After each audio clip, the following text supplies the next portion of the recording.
Hey hi friends, welcome back to all plus entertainment. நம்ம இன்றைக்கி இந்த ட்ராமாவோட 30th எபிசோட் பார்த்துலாம். இந்த ட்ராமா உங்களுக்கு ரொம்ப பிடிச்சிருந்துன்னா ஒரே ஒரு லைக் அண்ட் கமெண்ட் பண்ண மறக்காதீங்க.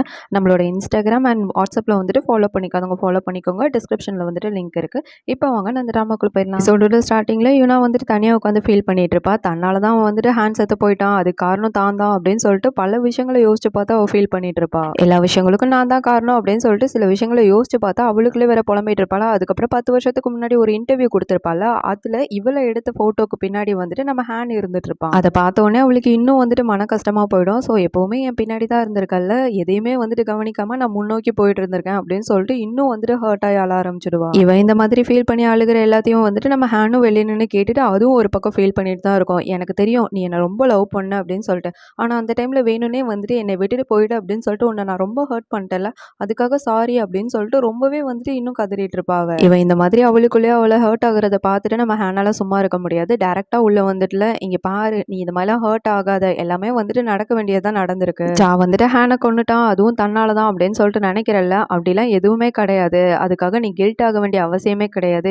ஏன் என்னோட மூஞ்சவே பார்க்க மாட்டேற அப்படின்னு சொல்லும் போது அவ வந்துட்டு குனிஞ்சே வந்துட்டு இருப்பா. இவளோட ஃபேஸை வந்துட்டு அவளால ஃபேஸே பண்ண முடியாது. சரி ஓகே, இதுக்கப்புறம் உன்னோட விருப்பங்கள், ஆனா சாக்கிட்ட இருந்து உன் பிள்ளைய வாங்கிட்டு நீ நிம்மதியா இரு, அதுதான் நான் உனக்கு சொல்ற ஒரு அட்வைஸா இருக்கும். நான் வந்துட்டு ஸ்டேட்டுக்கு கிளம்புறேன், அதனால நான் இங்க இருந்து கிளம்புறேன் அப்படின்னு சொல்லிட்டு நம்ம ஹேனும் வந்து அங்க இருந்து கிளம்பி போயிடுவா. அவ போற வரைக்கும் இனா வந்துட்டு தலையை கவுத்து போட்டுட்டு தான் உட்காந்துட்டு இருப்பான். இந்த சீன் கட் பண்ணி இந்த வந்துட்டு போர்ட் மீட்டிங் நடக்கிற இடத்துக்கு வந்துடுவான். அந்த மீட்டிங்ல இந்த சுஜன் டிபார்ட்மெண்ட்டோட மொத்த ஷேர் ஹோல்டர்ஸும் வந்துட்டு உட்காந்துருப்பாங்க. அவங்க வந்துட்டு ஒரு புதுசா ஒரு அஜெண்டாவை கிரியேட் பண்ணி வச்சிருப்பாங்க. அதை இம்ப்ளிமெண்ட் பண்ணலாம் அப்படின்னு சொல்லிட்டு தான் இப்போ வந்துட்டு இந்த மீட்டிங்கை போட்டிருப்பாங்க. அவெல்லாம் வந்துட்டு இந்த மீட்டிங்க்கு இன்வைட் பண்ணியிருக்க மாட்டாங்க. என்னை இன்வைட் பண்ணாமலே ஒரு மீட்டிங் நடக்குதா, நான் தான் இந்த கம்பெனியோட பிரசிடென்ட் சொல்லிட்டு எல்லாரும் மறந்துட்டீங்களா அப்படின்னு சொல்லிட்டு அந்த அஜெண்டாவை வந்துட்டு அவன் படிக்க ஆரம்பிச்சிடுவான். அந்த அஜெண்டால ஃபர்ஸ்ட் கண்டிஷனே வந்துட்டு இந்த மாதிரி சாவை வந்துட்டு வேலையை விட்டு தூக்கணும் அப்படின்ற மாதிரி தான் இருந்துட்டு இருக்கும். எவனுக்குடா இந்த தைரியம் இருக்குது அப்படின்னு சொல்லிட்டு சாக்கு வந்து ரொம்ப கோவம் வந்துடும். அங்க அந்த ஃபைல் எல்லாம் வேற தூக்கி எறிஞ்சிட்டு இருப்பாங்க. அங்க இருக்க எல்லாருமே வந்துட்டு இவன் கோவப்பட்டவனே கம்முன்னு தான் இருந்துட்டு இருப்பாங்க. ஆனா நம்ம கிமு மட்டும் வந்துட்டுல, அது நானே அப்படின்னு சொல்லிட்டு இவன் முன்னாடி தைரியமா வேற வந்து நின்றுட்டு இருப்பானா,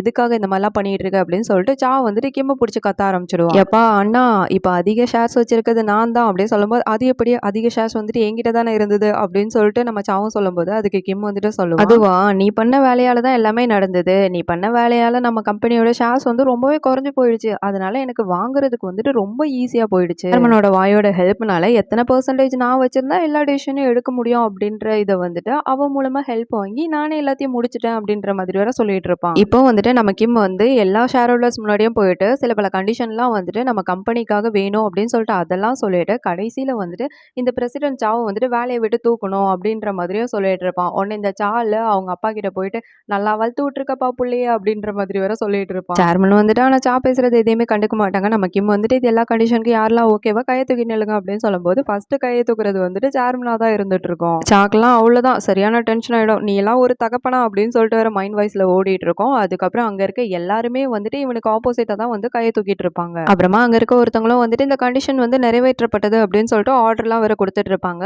இந்த சேர்மன் வந்துட்டு கிம் கிட்ட சொல்லிட்டு இருப்பாங்க, அடுத்த பிரசிடென்ட் வந்துட்டு எல்லாரும் நியமிக்கிறது வரைக்கும் நீயே வந்துட்டு டைம் பீயிங்காக பிரசிடென்ட்டா இருந்துக்கோ அப்படின்னு சொல்லிட்டு கிம்ம பார்த்து சொல்லிடுவாரு. சீனியர்லாம் வந்துட்டு ஒரே ஜாலியாயிடும், நல்ல முடிவு அப்படின்னு சொல்லிட்டு கையெல்லாம் வேற தட்டிட்டு இருப்பாங்க. அங்க இருக்க எல்லாருமே வந்துட்டு அக்செப்ட் பண்ணிப்பாங்க இந்த டிசிஷன். அங்க இருக்க எல்லாருமே மீட்டிங் முடிஞ்சது கிளம்பி போயிடுவாங்க. சா மட்டும் அங்கேயே உட்காந்துட்டு இருப்பானா, உன்னைக்கும் வந்துட்டு அவங்ககிட்ட பேசுறதுக்காக வந்து வந்துட்டு சொல்லுவான், நான் எல்லாமே வந்துட்டு இந்த கம்பெனியோட நல்லதுக்காக தான் எடுத்தேன், எதுவுமே என்னோட பர்சனல் வெஞ்சன்ஸ்க்காக எடுக்கல அப்படின்னு சொல்லும் போது அதுக்கு சா வந்துட்டு அவ்வளவுதானே சொல்றது சொல்லிட்டல மூட்டு கிளம்பு அப்படின்ற மாதிரி சொல்லிட்டு இருப்பானா.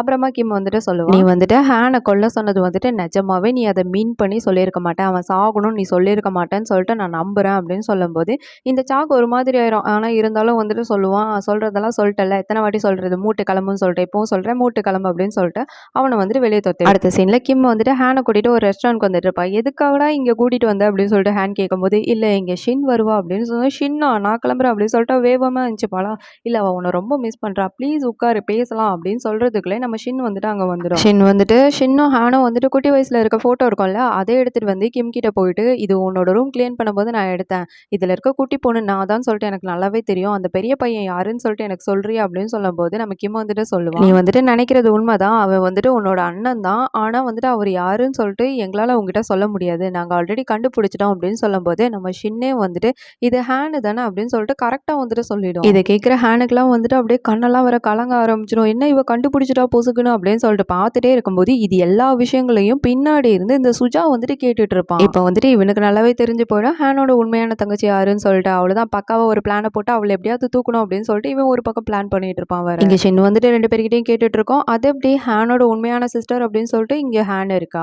அது எப்படி நான் ஆக முடியும் அப்படின்னு சொல்லிட்டு கேட்கும்போது இப்போ நம்ம ஹேனே வந்துட்டு வாயை திறந்து பேச ஆரம்பிச்சிடும். நான் வந்துட்டு உன்னோட அடையாளத்தில் இருக்க ஒரு போலியான உருவம் தான், என்னோட பேர் வந்துட்டு ஹோங்னாங் கிடையாது, உன்னோட பேர் தான் வந்துட்டு ஹேனோட ரியல் சிஸ்டர் ஹோங்னான் அப்படின்னு சொல்லிட்டு இருப்பா. அதுக்கு ஷின் வந்துட்டு இல்லை எனக்கு சத்தியமா புரியல, என்னோட பேர் வந்துட்டு ஹோங்னானா, அப்போ ஷின் இல்லையா, என்னதான் சொல்ல வரீங்க, எனக்கு வந்துட்டு முழுமையா சொல்லுங்க அப்படின்னு சொல்லிட்டு ஷின் வந்துட்டு ஹேன் கிட்ட கேட்டுட்டு இருக்கோம். அது ஹேன் வந்துட்டு சொல்லிட்டு இருப்பா, உன்னோட பிரதர் வந்துட்டு உனக்கு சின்ன வயசுல பண்ண விஷயங்கள் எதுவுமே வந்துட்டு அவனா பண்ண கிடையாது, எல்லாமே வந்துட்டு சுச்சுவேஷன் பண்ணது. அதுக்கப்புறம் உன்னைய வந்துட்டு தேடி கண்டுபிடிக்கிறதுக்காக எவ்வளோ ட்ரை பண்ணாங்க, ஆனா எதுவுமே நடக்கல, உன்னைய வந்துட்டு காணாமலே போயிட்டான், அதனால உன்னை ரொம்ப மிஸ் பண்ணதுனால என்ன வந்துட்டு எடுத்து வளர்க்க ஆரம்பிச்சாங்க, எனக்கு வந்துட்டு உன்னோட பேரையும் வச்சாங்க, இருந்தாலும் அவங்க வந்துட்டு உன்னை தேடுறத வந்துட்டு விடவே இல்லை, அவங்க வந்துட்டு உன்னை ரொம்ப மிஸ் பண்ணாங்க, அது வந்து உங்ககிட்ட ஒரு நாள் சொல்லணும்னு தான் நினைச்சாங்க, ஆனா அவங்க சொல்ல முடியாமலே வந்துட்டு போயும் சேர்ந்துறாங்க அப்படின்னு சொல்லும்போது நம்ம ஷின் வந்துட்டு இப்போ அவங்க இல்லை இறந்து போயிட்டாங்க கரெக்டா அப்படின்னு சொல்லிட்டு வரை கேட்டுட்டு இருக்கோம். ஆமா, ஆனா சாகுற வரைக்கும் அவரோட ஞாபகங்கள்ல பாதி உருவமா நீ தான் இருந்திருக்க, இது எல்லா விஷயங்களையும் தான் நான் உங்ககிட்ட சொல்லணும்னு நினைச்சேன், இப்போ நான் சொல்லிட்டேன் கிளம்புறேன் அப்படின்னு சொல்லிட்டு அவ பாட்டுக்கு எஞ்சிட்டு அங்கிருந்து கிளம்பி போயிடுவா. கிம்முக்கு வந்துட்டு அந்த இடத்துல என்ன பண்ணணும்னே தெரியல, நம்ம ஹேனையும் வந்துட்டு ஸ்டாப் பண்ண முடியல. இந்த பக்கம் ஷின்னு வேற ரொம்ப ஃபீல் பண்ணி அழுதுட்டு இருக்கோம். அண்ணன் யாருன்னு தெரிஞ்சுக்கிட்டது சந்தோஷமா, இப்போ அந்த அண்ணன் வந்துட்டு உயிரோட இல்லைன்னு நினைச்சு வருத்தப்படவா, எனக்கு என்ன பண்றதுனே தெரியல அப்படின்னு சொல்லிட்டு இவ ஒரு பக்கம் வேற உட்காந்து ஒப்பாரி வச்சுட்டு இருப்பா. ஆனா ஒண்ணு, இவ்வளவு நாள என் மனசுக்குள்ள ஓடிட்டு இருந்த ஒரு பசிலுக்கு வந்துட்டு இப்போ எனக்கு விட கிடைச்சிருச்சு, அந்த மாதிரி நம்ம கிம் கிட்ட அவ பேசிட்டு இருப்பா. இது எல்லாத்தையும் வந்துட்டு சுஜாவும் வந்துட்டு கேட்டுட்டு தான் இருப்பான். ஸோ அவன் வந்துட்டு நம்ம ஷின்ன தூக்குறதுக்காக பிளானை போட்டு அங்கிருந்து கிளம்ப ஆரம்பிச்சிடுவான். அடுத்த ஆளில்லா தீவுக்குள்ள மாட்டிட்டு இருக்க இந்த லீயையும் பைலட்டையும் தான் காட்டுவாங்க. தூரமா ஏதோ ஒரு கப்பல் வர சவுண்டு கேட்குமா, தூரமா தான் வருது, எத்தனை வாட்டி பார்த்துருக்கோம், எப்படியும் எங்களை பார்க்காம தான் போவீங்க போங்கடா அப்படின்னு சொல்லிட்டு அசால்ட்டா வந்துட்டு இவனுங்களோட டெய்லி ரொட்டீனை வந்துட்டு பண்ண ஆரம்பிச்சிடுவானுங்க. இப்பெல்லாம் கடலுக்குள்ள இருக்க பாசி, அதுக்குள்ள இருக்க மீன், நண்டு, நத்து அப்படின்னு சொல்லிட்டு எல்லாத்தையும் வந்துட்டு ஷேர் பண்ணி சாப்பிட ஆரம்பிச்சிடுவாங்க. ஊட்டி வேற விட்டுட்டு இருப்பானுங்க. அதுக்கப்புறம் விட்டத்தை பார்த்து நல்லா மல்லாக்கப்படுத்திட்டு இருக்கும்போது இருடா ஏதோ சவுண்டு கேக்குது அப்படின்னு சொல்லிட்டு பின்னாடி பார்த்தா அந்த கப்பல் வந்து கிட்ட வந்துட்டு இருக்கும். ஐ ஜாலி, நம்மள காப்பாத்துறதுக்கு ஆள் வந்துருச்சு அப்படின்னு சொல்லிட்டு சட்டையை தூக்கி காட்டிலாம் வேற ஜாலியா இருந்துட்டு இருப்பானுங்க. ஒரு வழியா வந்துட்டு இவனுங்களை மீட்கிறதுக்கு வந்துட்டு ஒரு கப்பல் வந்துட்டு இந்த தீவை நோக்கி தான் வந்துட்டு இருக்கும். அடுத்த சீன்ல சின்ன கிம்மும் வந்துட்டு பேசிட்டே போயிட்டு இருக்கும்போது நம்ம கிம் வந்துட்டு இது எல்லா விஷயங்களையும் வந்துட்டு மின்னு முன்னாடியே கண்டுபிடிச்சிட்டோம் அப்படின்னு சொல்லும்போது எது மின்னா அப்படின்னு சொல்லிட்டு கேட்கும்போது ஆமா, அதுக்காக தான் வந்துட்டு அன்னைக்கு அந்த ஹேனோட ரெஸ்டாரண்ட்ல வந்துட்டு அவன் உன்னை மீட் பண்றதுக்காக வந்திருக்கான். அந்த டைம்ல தான் கிம் செத்து போனதுனால அவனால உன்கிட்ட எந்த ஒரு விஷயங்களையும் வந்துட்டு ஷேர் பண்ணிக்க முடியல, அதுக்கப்புறம் சொல்லணும்னு நினைச்சாலும் நீ வந்துட்டு கேட்கறதுக்கு தயாரா இல்லை அப்படின்ற மாதிரி சொல்லிட்டு இருப்பான். அதுக்கு ஷின் வந்துட்டு சொல்லும், அது இருக்கட்டும் சரி ஓகே,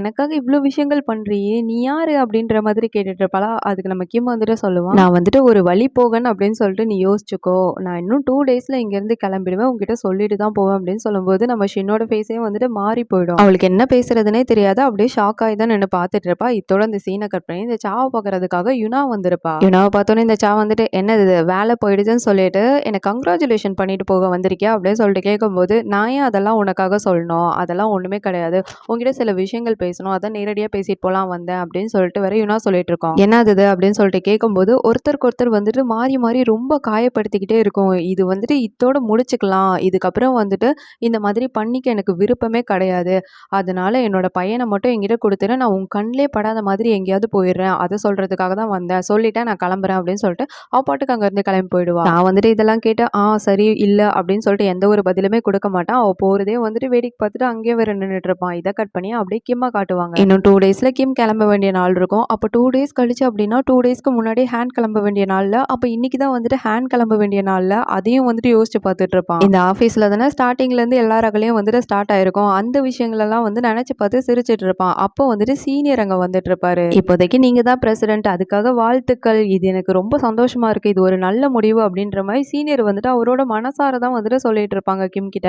கிம் வந்துட்டு சொல்லுவான், நான் உங்ககிட்ட ஏதாவது ஸ்ட்ரேஞ்சா அப்பப்போ நடந்துக்கிட்டேன்னா அதை வந்துட்டு எதுவும் பெருசா எடுத்துக்காதீங்க அப்படின்னு சொல்லும்போது கண்டிப்பா அதெல்லாம் நான் பெருசா எடுத்துக்கவே இல்லை, எனக்கு எல்லாமே சந்தோஷம் தான் அப்படின்னு சொல்லிட்டு இப்போ அவர் ரொம்பவே திருந்தி இருப்பாரு. அப்புறமா 2 பேருமே வந்துட்டு ஹக் பண்ணிட்டு நம்ம சீனியர் வந்துட்டு சொல்லுவாரு, நான் வந்து இனிமேல் நீங்க சொல்லி கொடுத்த மாதிரி நேர்மையா எல்லாரும் மதிக்கிற மாதிரி தான் நான் வாழ்வேன் அப்படின்ற மாதிரி சொல்லிட்டு இருப்பாரு. இதை கேட்கும்போது நம்ம கிம்முக்கும் வந்துட்டு ரொம்ப சந்தோஷமா தான் இருக்கும். நம்ம கிம்மோட சில செயல்களை பார்த்து ரொம்ப அட்மையர் ஆகி தான் சீனியர் வந்துட்டு இந்த லெவலுக்கு மாறி போயிருப்பாரு. அடுத்து ஹேனா காட்டுவாங்க, இன்னைக்கு தான் லாஸ்ட் டேட் அப்படின்றதுனால அவளோட பாய்ஸ் கூட உட்காந்து பயங்கரமா வேற குடிச்சிட்டு இருப்பாளா, எதுக்காக இப்படி குடிக்கிற அப்படின்னு சொல்லிட்டு பக்கத்துல இருந்து ஜுனா வேற கேட்டுட்டு இருப்பான். அதுக்கு அவன் வந்துட்டு சொல்லுவா, ஸ்டேட்டுக்கு போனா என்னால் இப்படி குடிக்க முடியாதுல்ல, அதுக்காக தான் அப்படின்னு அப்படின்னு சொல்லும்போது உடனே ஜாகில் பக்கத்துல இருந்து சொல்லுவான், ஏன் நீ ஸ்டேட்டுக்கு போனதுக்கு அப்புறம் அங்க உனக்கு சரக்கே கிடைக்காதா என்ன? அதை நீ குடிக்கவே மாட்டியா? இந்த மாதிரி பேசிட்டு இருக்க அப்படின்னு சொல்லும்போது இவனை அப்படின்ற மாதிரி பார்த்துட்டு இருக்குமா உடனே ஜாகில் வந்துட்டு பார்க்காத என்ன அப்படி பார்க்காத அப்படின்னு சொல்லும்போது இங்க பாடுறா வெண்ண அப்படின்னு சொல்லிட்டு, நீ வந்துட்டு ஒரு செஃப்டா ஆனா உன் நாக்குல வந்துட்டு ஒரு சொரணையே கிடையாது. அதை நினைச்சு நீ என்னைக்காவது ஃபீல் பண்ணிருக்கியா? அதை சரி பண்ற வேலையை பாரு சரியா?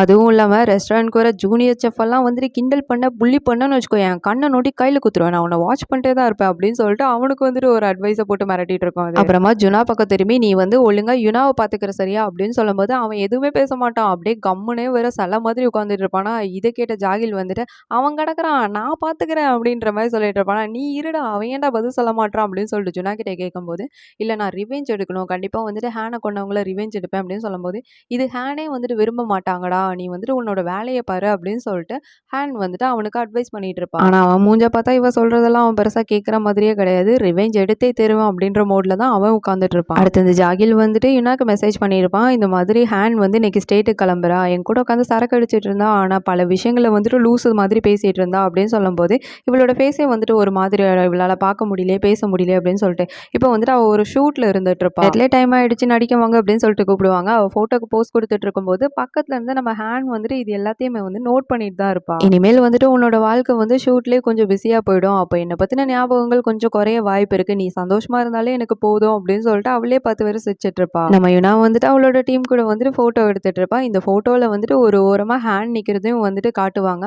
ஆனா யுனா வந்துட்டு அதை நோட்டீஸ் பண்ண மாட்டா. எப்பவுமே வந்துட்டு நம்ம ஹேண்ட் வந்து யுனாக்கு பின்னாடியே தான் வந்து இருந்துட்டு இருக்காங்க. ஆனா நம்ம யுனாக்கு தான் வந்துட்டு பெருசா அந்த டைம்ல கண்டுபிடிக்க முடியல. அந்த லெவலுக்கு நம்ம ஹேனுக்கு வந்துட்டு யுனா மேல அவ்வளோ காதல் இருக்கு. நான் தான் சொன்னேன்ல நம்ம ஜுனா வந்துட்டு இந்த ரிவெஞ்ச் மூடெல்லாம் வந்துட்டு கைவிடுற மாதிரி இல்லைன்னு சொல்லிட்டு, இந்த சுஜா வந்துட்டு எங்கெல்லாம் போறானோ அவன் பின்னாடியே வந்துட்டு இவனும் ஃபாலோ பண்ணிட்டு போயிட்டு இருப்பான். ஒரு கட்டத்துல வந்துட்டு அவனுங்க இருக்க இடத்த வந்து இவன் கண்டுபிடிச்சிருவான், யார் கூடயே நின்று பேசிட்டு இருப்பானா, இவன் அங்கதான் இருக்கிறான் அப்படின்னு சொல்லிட்டு திரும்பி பார்த்தா பின்னாடி இந்த சுஜா வந்து இவனை கண்டுபிடிச்சு வந்துட்டு இருப்பான். என்னடா ஜுனா நான் உன்னை சின்ன பையன் நினைச்சேன், ரொம்ப பெரிய பையன் ஆயிட்ட, அண்ணனெல்லாம் தேடி கண்டுபிடிச்சிருக்கேன், என்ன விஷயம் அப்படின்னு சொல்லிட்டு கேட்கும்போது நீ தான் ஹேனை கொன்னியா அப்படின்னு சொல்லிட்டு வெளியில வேற கத்திட்டு இருப்பானா. அதுக்கு அந்த சுஜா வந்துட்டு சொல்லுவான், இந்த ஒரு கேள்வி மட்டும் என் காதுல திரும்ப திரும்ப விழுந்து என் காதுல இருந்து ரத்தமே வந்துடும் போல, எத்தனை வாட்டிடா புளிச்ச கேள்வியே திருப்பி கேட்டுட்டு இருப்பீங்க, ஆமாடா நான் தான் கொன்னேன், ஏன் என்னால கொல்ல முடியாதுன்னு சொல்லிட்டு நீ நினைக்கிறியா அப்படின்னு சொல்லிட்டு இந்த சுஜாவும் வந்துட்டு வேமா தான் பேசிட்டு இருப்பான். ஜுனாக்கு வந்துட்டு இதை கேட்டதுமே அக்செப்ட் பண்ணிக்கவே முடியாது, எப்படி அவனெல்லாம் கொல்றதுக்கு மனசு வந்தது அப்படின்னு சொல்லிட்டு தூக்கி போட்டு மிதிக்கிறதுக்காக ஓடி வந்துட்டு இருப்பானே, குறுக்கால இந்த கௌசிக் வந்தா அப்படின்ற மாதிரி எங்கிருந்தோ ஒருத்த வர பறந்து வந்து நம்ம ஜுனாவை போட்டு அடிச்சிட்டு இருப்பான். நம்ம ஜுனா வர கீழே விழுந்துருவான், ஏன்டா என் ஹார்ட்டை உடைக்கிறீங்க அப்படின்ற மாதிரி தான் இருந்துட்டு இருக்கோம். அதுக்கப்புறம் அந்த சுஜா இல்ல இந்த கொசுவை அடிச்சு போட்டு நீ வந்து செய்யற அப்படின்னு சொல்லிட்டு அவங்கிட்ட ஆர்டர் கொடுத்துட்டு போயிட்டு இருப்பான். ரெண்டு பேரும் மாறி மாறி பயங்கரமா பொழக்க ஆரம்பிச்சிடுவாங்களா. ஒரு கட்டத்துக்கு மேல நம்ம ஜுனா தான் வந்துட்டு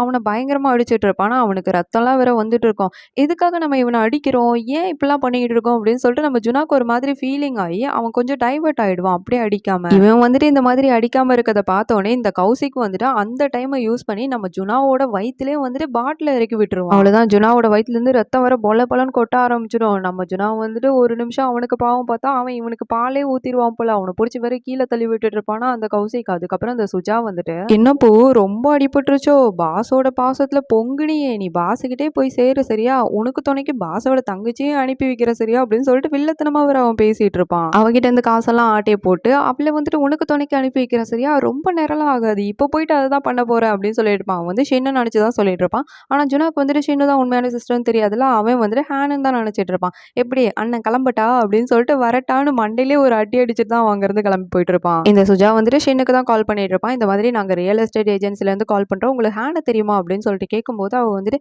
எதுக்காக கேட்குறீங்க அப்படின்னு சொல்லிட்டு நம்ம ஷின் கேட்கும்போது அதுக்கு அந்த சுஜா வந்து சொல்லுவான், அவர் இறந்து போயிட்டதுக்கு அப்புறம் அவரோட வீட்டை வந்துட்டு வேற ஒருத்தங்களுக்கு ரெண்ட் கொடுக்கறதா இருக்கும், அதுல வந்துட்டு அவங்களோட சில திங்ஸ் எல்லாம் வந்து இருக்கு, அவங்க ஃபேமிலியை வந்துட்டு இவ்வளவு நாள் கான்டாக்ட் பண்ண ட்ரை பண்ணோம், இப்பதான் உங்களோட கான்டாக்ட் கிடைச்சது, நீங்க அவங்களோட சிஸ்டர் தானே அப்படின்னு சொல்லிட்டு கேட்கும்போது இவ வேற ஆர்வத்துல ஆமான்ற மாதிரி சொல்லிடுவா. சரி ஓகே, அப்ப நீங்க வந்து உங்க அண்ணாவோட திங்ஸ் எல்லாம் எடுத்துட்டு போயிடுங்க சரியா அப்படின்னு சொல்லிட்டு நம்ம யுனா வந்து ஒரு வீட்டுல ஸ்டே பண்ணியிருந்ததுல அங்கதான் வந்துட்டு வர்றதுக்கு பிளான் போட்டு வச்சிருப்பான் இவன். அந்த அட்ரஸையும் கொடுத்துருவோம், நம்ம ஷின்னும் வந்துட்டு சரி வரேன்னு சொல்லியிருக்கோம். அவ்வளவுதான், மாட்டிக்கிச்சு மீன் சாக போகுது ஷின்னு அப்படின்னு சொல்லிட்டு பயங்கரமா வேற சுச்சிட்டு இருப்பானா. நம்ம ஷின்னும் வந்துட்டு ஓகே அட்ரஸ் எல்லாம் அனுப்பிச்சிட்டாங்க, நம்ம எதுக்கும் ஹேண்ட் கிட்ட ஒரு வார்த்தை கேட்கலாம் அப்படின்னு சொல்லிட்டு ஹேனுக்கு வந்துட்டு கால் பண்ணிட்டு இருப்பான். இந்த பக்கி வேற நம்ம ஷின்னை வந்துட்டு ஃபேஸ் பண்ண முடியாம, சாரி ஷின்னு என்னால உங்ககிட்ட எதுவுமே பேச முடியாது, நீ நல்லா இருந்தா சரிதாமா அப்படின்னு சொல்லிட்டு அவளோட போனை வந்துட்டு அவாய்ட் பண்ணி விட்டுருவா.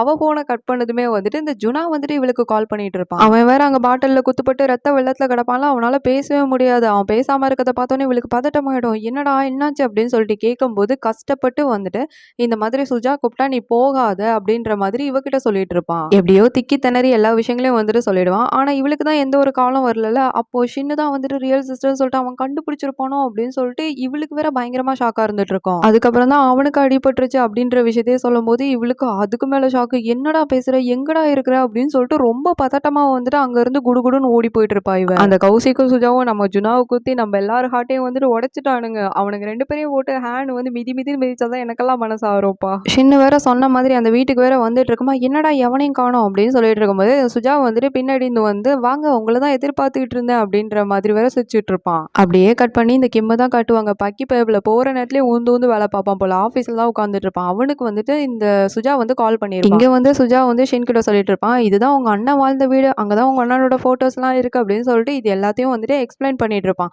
இதெல்லாம் வந்துட்டு போன்ல வந்து நம்ம கிம்ம வந்து கேட்டுட்டு இருப்பான். அவனுக்கு வந்துட்டு பயங்கர ஷாக்கா இருந்துட்டு இருக்கும். டே என்னடா பண்ணிட்டு இருக்க அப்படின்னு சொல்லிட்டு இந்த சுஜாவை பிடிச்சி வந்துட்டு கிம் பயங்கரமா திட்டிட்டு இருப்பான். ஷின் யாருன்னு சொல்லிட்டு நான் கண்டுபிடிச்சிட்டேன்னு உனக்கு புரிஞ்சிருக்கும்னு நினைக்கிறேன் அப்படின்னு சொல்லும்போது அவளுக்கு மட்டும் ஏதாச்சும் ஆச்சுன்னா அப்படின்னு சொல்லுவான். அவளுக்கு ஏதாவது ஆகக்கூடாதுன்னா அந்த அக்கௌண்ட் நம்பர் இருக்குல்ல, ஸ்விஸ் பேங்க் அக்கௌண்ட், அதை மட்டும் எடுத்துட்டு வரியா அப்படின்னு சொல்லும்போது இவனும் வேற வழி இல்லாம அதை எடுத்துட்டு மின்னல் வேகத்துல கார்ல வந்துட்டு இருப்பான். வர வழியில கிம் வந்துட்டு ஹேனுக்கு கால் பண்ணிட்டு அடியே நீ எங்கடி இருக்க, அந்த சுஜா வந்துட்டு ஷின்னு தான் அவனோட தங்கச்சின்னு சொல்லிட்டு கண்டுபிடிச்சிட்டான் தெரியுமா அப்படின்னு சொல்லும்போது நினைச்சதுதான் இப்பதான் ஜுனா சொன்னான், அது நான் சொன்னான், ஆனா ஷின்னுன்னு சொல்லிட்டு எனக்கு அப்பவே டவுட் இருந்தது அப்படின்னு சொல்லிட்டு இருக்கும்போது இப்போ நான் அந்த அக்கௌண்ட் நம்பர் எடுத்துட்டு தான் அந்த வீட்டுக்கு போயிட்டு இருக்கேன் அப்படின்னு சொல்லும்போது அதுக்கு அவன் வந்துட்டு சொல்லுவான், நீ அந்த அக்கௌண்ட் நம்பரை மட்டும் கொடுத்தனா ஷின்னுக்கு இன்னும் டேஞ்சர் தான் அப்படின்னு சொல்லும்போது அதை கொடுக்கலன்னா அவன் இப்பவே கொண்டுருவான் பரவாயில்லையா அப்படின்னு சொல்லும்போது இரு நானும் வரேன் அப்படின்னு சொல்லிட்டு இருப்பான். சரி சீக்கிரம் வந்து தொலை அப்படின்னு சொல்லிட்டு இவனும் மின்னல் வேகத்துல வந்துட்டு கிளம்பி போயிட்டு இருப்பான். இப்போ வந்துட்டு நம்ம ஹேனுக்கு அடிபட்டு கிடக்குற நம்ம ஜுனாவையும் காப்பாற்றணும், இந்த சுஜா கையில மாட்டிட்டு இருக்க நம்ம ஷின்னையும் வந்துட்டு காப்பாற்றணும். ஷின்னை காப்பாத்துறதுக்கு ஃபர்ஸ்ட் கிம் வந்து போயிட்டு இருப்பான், பின்னாடியே வந்துட்டு ஷின்னு ஓடி வந்துட்டு இருக்கோம். இப்படியே பரபரப்பா போயிட்டு இருக்கும்போது இந்த எபிசோட வந்துட்டு முடிக்கிறாங்க. இதுக்கப்புறம் என்ன நடக்கும் சொல்லிட்டு நம்ம அடுத்த எபிசோட்ல பார்க்கலாம். அதுக்காக நம்மளோட சேனலை வந்துட்டு சப்ஸ்கிரைப் பண்ணி வச்சுக்கோங்க.